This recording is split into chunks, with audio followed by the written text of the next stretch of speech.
જય ભીમ, જય વાલ્મીકી, જય સંવિધાન. મારું નામ પારસ પેઢી, રાજકોટ કામદાર પ્રમુખ. મિત્રો, અત્યારે હું આઈટીઆઈમાં અહીંયા આવ્યો છું અને આઈટીઆઈમાં લગભગ અમારા અનુસૂચિત સમાજના લગભગ આપણા 12 બહેનો કામ કરે છે. આ લોકોને તમે જો હાથમાં રોકડમાં પગાર છે. જો રોકડમાં પગાર, હાથ બેન પગાર ઊંચો કરો તો આ રોકડમાં પગાર આપે છે. આ પગાર રોકડમાં આપ્યો છે. જો સરકારની સ્પષ્ટ ગાઈડલાઈન છે કે ખાતામાં પગાર નાખવાનો, છતાં રોકડમાં પગાર કરે છે.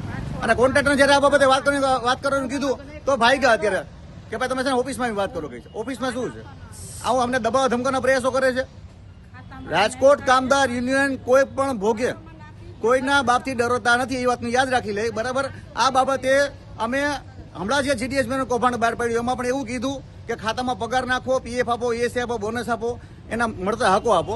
આ બાબતે તમે જો આ બધા આઈટીના સફાઈ કામદારો છે, બધાને રોકડમાં પગાર આપે છે અને ધમકાવે દબાવે છે કે કોઈ આવી સાચી વાત કરી તો અમે કામેથી કાઢીને મૂકશું. બરાબર છે. આ બાબતને રાજકોટ કામદારોને ક્યારે દબાવ ધમકાવ નથી અને ક્યારે કોઈ નમવાનું નથી.